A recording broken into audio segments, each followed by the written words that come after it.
को अच्छी तरह जानते थे। उसे देखकर आधार्या में बोले, ये तुम्हारी क्या हान्नत है जी, तुम तो मानो गने जा रहे हो, कहीं बाजार का चरकाती नहीं पड़ गया। आखिर तुम्हें हुआ क्या, जरा यहाँ तो बाओ। मंगाराम ने मुस्कुराकर कहा, मुझे जिंदगी का रोग है, आपके पास इसकी भी तो कोई दवा है। डॉक्टर में तुम्हारी परीक्षा करना चाहता है, तुम्हारी सूरत ही बदल गई है, पहचाने भी नहीं जाते। ये कहकर उन्होंने मनसाराम का हाथ पकड़ लिया और छाली और बांधे जीभ सब बारी बारी से देखी। तब चिंतित होकर बोले, वकील साहब से मैं आज ही मिलूंगा, तुम्हें थाइसिस हो रहा है, सारे लक्षण उसी के हैं। मंगाराम ने बड़ी उत्सुकता से पूछा, कितने दिनों में काम तमाम हो जाएगा डॉक्टर साहब? डॉक्टर कैसी बात करते हो जी, मैं वकील साहब से मिलकर तुम्हें किसी पहाड़ी जगह भेजने की सलाह दूंगा, ईश्वर ने चाहा तो बहुत जल्द अच्छे हो जाओगे, बीमारी अभी पहले स्टेज में है। मंताराम, तब तो अभी 1-2 साल की देर मालूम होती है, मैं तो इतना इंतजार नहीं कर सकता। सुनिए, मुझे वासिम कुछ नहीं है, न कोई दूसरी शिकायत ही है, आप बाबूजी को नाहक तरद्दुद में न डालिएगा। इस वक्त मेरे सिर में दर्द है, कोई दवा दीजिए, कोई ऐसी दवा ही जिसमें नींद भी आ जाए, मुझे 2 रात में नींद नहीं आती। डॉक्टर ने जहरीली दवाइयों की बालमारी खोली और गीली से बोरी सी दवा निकालकर मनसाराम को दी। मनसाराम ने पूछा, ये तो कोई जहर है, भला इसको ही पीने तो मर जाने। डॉक्टर, नहीं, मर तो नहीं जाए, पर सिर में चक्कर जरूर वाजारी। मंगाराम, कोई ऐसी दवा भी इसमें है जिसे पीते ही प्रात निकल जाएं? डॉक्टर, एमी 1-2 नहीं, कितनी ही दवाएं हैं, ये जो शीजी देख रहे हो, इसकी एक बूंद भी पेट में चली जाए तो जान न बचे, आनन फानन में मौत हो जाए। मनसाराम, क्यों डॉक्टर साहब, जो लोग जहरिया लेते हैं उन्हें बड़ी तकलीफ होती होगी। डॉक्टर, सभी जहरों में तकलीफ नहीं होती, बाज़ ऐसे हैं कि पीते ही नादमी हंडा हो जाता है, वह सीजी इसी किस्म की है, इस पीते ही आदमी बहीन हो जाता है, फिर उसे होश नहीं जाता। मनसाराम ने सोचा, तब तो प्राण देना बहुत आसान है, फिर क्यों लोग इतना हरते हैं? ये भीमी कैसे मिलेगी? अगर दवा का नाम पूछकर शहर के किसी दवा फरोज से लेना चाहे तो वह कभी न देगा। अंज, इसे मिलने में कोई दिक्कत नहीं, वह तो मालूम हो गया कि प्राणों का बंध बड़ी आसानी से किया जा सकता है। मनसाराम, इतना प्रसन्न हो जा मानो कोई इनाम पा गया हो, उसके दिल पर से बोझ सा रह गया। चिंता की मेषगमी जो सिर पर मंडरा रही भी छिन्न भिन्न हो गई। महीनों बाद आज उसे मन में एक गकृति का अनुभव हुआ। लड़के थिएटर देखने जा रहे थे, निरीक्षक ने आता ने ली थी। मनसाराम भी उनके साथ थिएटर देखने चला गया। एगा खून हुआ मानो उसमें ज्यादा मुखी जीव संगार में कोई नहीं है। वेटर में कल देखकर तो वह गते हंसते लौट गया, बार बार तालियां बजाने और वामोर की हाँक लगाने में पहला नंबर उसी का था। गाना सुनकर वह मस्त हो जाता था और बोहो हो करके चिल्ला उठता था। दर्शकों की निगाहें बार बार उसकी तरफ उठ जाती थी। थिएटर के पात भी उसी की बोर ताकते थे और यह जानने को उत्सुक ये कि कौन महाशय इतने रसिक और भावुक है। उसके मित्रों की उसकी उच्छृंखलता पर आध्वर्य हो रहा था। ये बहुत ही शांतचित्त, गंभीर स्वभाव का युवक था। आज ये क्यों इतना हास्यशील हो गया है? क्यों उसके विनोद का पारावार नहीं है? 2 बजे रात की थिएटर में लौटने पर भी उसका हास्योन्माद कम नहीं हुआ।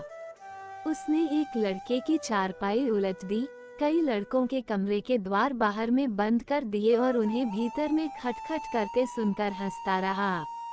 यहाँ तक कि छात्रालय के अध्यक्ष महोदय करी नींद में भी शोरगुल सुनकर खुल गई और उन्होंने मनसाराम की मरारत पर खेद प्रकट किया। कौन जानता है कि उसके जनता मथन में कितनी भीषण क्रांति हो रही है। संदेह के निर्दया आघात ने उसकी लज्जा और आत्मसम्मान को कुचहाना है। उसे अपमान और तिरस्कार का बेशुमात्र भी भय नहीं है। यह विनोद नहीं, उसकी आत्मा का कविता है। जय और सब लड़के सो गए तो वह भी बारपाई पर लेटा, लेकिन उसे नींद नहीं आई। एक क्षण के बाद वह बैठा और अपनी मारी पुस्तकें बांधकर संख में रख दी। जब मरता ही है तो पहकार क्या होगा। जिस जीवन में एगी एमी बाधाएं हैं, ऐसी एमी यातनाएं हैं, उसमें मृत्यु कहीं अच्छी। ये सोचते सोचते तड़का हो गया। 3 रात से वह एक क्षण भी न सोया था। इस वक्त वो उड़ा तो उसके पैर वर कांप रहे थे और सिर में चक्कर मार रहा था। जल रही थी और अरीर के मारे अंग मिथित हो रहे थे। दिन बढ़ता जाता था और उसमें इतनी शक्ति, दिन चढ़ता जाता था और उसमें इतनी शक्ति भी न भी कि उठकर मुंह हाथ श्री डाले। एकाएक उसने मुंगी को मान में कुछ लिए हुए एक कहार के साथ आते देखा। उसका कलेजा सन रह गया। हाय ईश्वर के आ गई, जब क्या होगा। मूंगी अकेले नहीं, भाभी होनी बढ़ती जरूर बाहर खड़ी होगी। कहाँ तो उसने उठा प्रश्न जाता था। वहाँ भूगी को देखते ही दौड़ा और घबराई हुई आवाज में बोला, अम्मान जी भी बाधी हैं क्या रे। जब मालूम हुआ कि जम्मान जी नहीं आई तब उसका चित्त शांत हुआ। भूगी ने कहा, मैया तुम कल गई नहीं, बहूजी तुम्हारी राह देखती रह गईं। उनमें क्यों रोहे हो मैया। कहती है, मैंने उनकी कुछ भी शिकायत नहीं की है। मुझ में आज रोकर कहने लगी, उनके पास यह मिठाई लेती जा और कहना मेरे कारण क्यों पर छोड़ दिया है। कहाँ रख दूं वह बाली। मनसाराम ने गवाई में कहा, यह बाली अपने सिर पर पटक वे सुहेल वहाँ से बनी है मिठाई लेकर। खबरदार जी फिर कभी इधर आई, गौगात लेकर चली है। जाकर कह देना मुझे उनकी मिठाई नहीं चाहिए। जाकर कह देना तुम्हारा पर है, तुम रही वहाँ के बड़े आराम से हैं, खूब खाते बौर मौज करते हैं। सुनती है बाबूजी की मुंह पर कहना, गम गई, मुझे किसी का हर नहीं है और जो करना चाहे कर हाले, जिसमें दिल में कोई जरमान न रह जाए। कहे तो इलाहाबाद, लखनऊ, कलकत्ता बना जाऊं, मेरे लिए जैसे बनारस वैसे दूसरा महर। यहाँ क्या रखा है। मूंगी भैया मिठाई रख लो, नहीं रो रो कर मर जाएंगी। सब मानी रो रो कर मर जाएंगी। मंगाराम ने बांगुओं के उठते हुए वेग को दबाकर कहा, रजाएगी मेरी बाप कीन मुझे बहा मुख दे दिया है, जिसके लिए पछताओ मेरा तो उन्होंने सर्वनाश कर दिया। कह देना मेरे पास कोई संदेशान भेजे, कुछ जरूरत नहीं। भूगी भैया तुम तो कहते हो यहाँ खूब खाता हूँ और मौज करता हूँ, मगर दे तो आधी भी न रही। जैसे आए थे उससे आधे भी न रहे। मंगाराम ये तेरी आंखों का फेर है, देखना 2-4 दिन में मुठाकर को हो जाता है कि नहीं। उनमें पह भी कह देना कि रोना धोना बंद करें। जो मैंने सुना कि रोती हैं और खाना नहीं खाती, मुझसे बुरा कोई नहीं। मुझे घर में निकाला है, ती आप में से रहें। चती हैं, प्रेम दिखाने में ऐसे बयार बहुत पड़े बैठा हूँ। भूमि चली गई। मंगाराम को उसने बातें करते ही कुछ ठंड मालूम होने लगी थी। यह अभिनय करने के लिए उसे अपने मनोभावों को जितना दबाना पड़ा था, वह उसके लिए असाध्य था। उसका आत्मसम्मान उन्हें इस कुटिल व्यवहार का जल्द से जल्द अंत कर देने के लिए बाध्य कर रहा था, पर इसका परिणाम क्या होगा। निर्मला क्या वह आघात मह सकेगी। अब तक वह मृत्यु की कल्पना करते समय किसी अन्य प्राणी का विचार न करता था, पर बाज एकाएक शान हुआ कि मेरे जीवन के साथ एक और प्राणी का जीवन सूत्र भी बंधा हुआ है। निर्मला यह समझेगी कि मेरी निष्ठुरता ही ने इनकी जान ली। ये समझकर उसका कोमल हृदय कट न जाएगा। उसका जीवन तो जब भी संकट में है। नदेल के कठोर पंजे में फंसी हुई अफ्ता क्या अपने का हत्यारिनी समझकर बहुत दिन जीवित रह सकती है। मंगाराम ने बारपाई पर लेकर विहा फो लिया, फिर भी तेजाक रहा था। थोड़ी ही देर में उसे और में ज्वर चढ़ आया, वह बेहोश हो गया। इस अचेतना में उभातांती के ग्वान दिखाई देने लगे। छोड़ी थोड़ी देर के बाद चौक पड़ता, खुल जाती, फिर बेहोश हो जाता। सहसा वकील साहब की आवाज सुनकर वह चौंक पड़ा। हो, वकील साहब की आवाज थी। उबने लिहाफ फेंक दिया और चारपाई में उतरकर नीचे बड़ा हो गया। उसके मन में एक आवेग हुआ कि इस वक्त इनके सामने प्राण दे दूं। उसे ऐसा मालूम हुआ कि मैं मर जाऊं तो इन्हें सच्ची खुशी होगी। शायद इसीलिए वह देखने आए हैं कि मेरे मरने में कितनी देर है। वकील साहब ने उसका हाथ पकड़ लिया, जिसने वह गिर न पड़े, और पूछा, कैसी तबीयत है मानू? लेटे क्यों न रहे? नेट न जालो, तुम बड़े क्यों हो गए?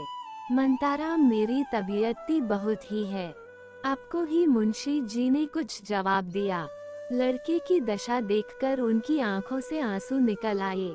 वो हृष्ट पुष्ट बाराक, जिसे देखकर चित्त प्रसन्न हो जाता था, अब सूखकर कांटा हो गया था। 5-6 दिन में ही वह इतना दुबला हो गया था कि उसे पहचानना कठिन था। मुंशी जी ने उन्हें आहिस्ता में चारपाई पर लिटा दिया और लिहाफ अच्छी तरह उसे उड़ाकर सोचने लगे कि जब क्या करना चाहिए। कहीं लड़का हाथ से तो नहीं जाएगा, ये सवाल करके वह शोक विह्ववत हो गए और स्टूल पर बैठकर फूट फूट कर रोने लगे। मंगाराम में लिहाफ में मुंह लपेटे री रहा था। वह भी भीड़े ही दिनों पहले उसे देखकर पिता का हृदय गर्व से फूल उठा था, लेकिन आज उसे एक दारुण दशा में देखकर भी यह सोच रहे हैं कि इसे घर में बनूं या नहीं। क्या वहाँ दवा नहीं हो सकती? मैं यहाँ 24 घंटे बैठा रहूंगा। डॉक्टर साहब यहाँ है ही, कोई दिक्कत न होगी। घर में चलने से में उन्हें बाधाएं ही बाधाएं दिखाई देती थी। सबसे बड़ा भाग ये था कि वहाँ निर्मला इसके पास हरदम बैठी रहेगी और मैं मना न कर सकूंगा, यह उनके लिए असह्य था। इतने में अध्यक्ष ने आकर कहा, मैं तो समझता हूँ कि आप इन्हें अपने साथ ले जाएं। गाड़ी है ही, कोई तकलीफ न होगी। यहाँ अच्छी तरह देखभाल न हो सकेगी। मुंशी जी, हाँ, बाया तो मैं इसी ख्याल में था, लेकिन इनकी हालत बहुत ही नाजुक मालूम होती है। जरा मी असावधानी होने ने सरमाम हो जाने का भय है।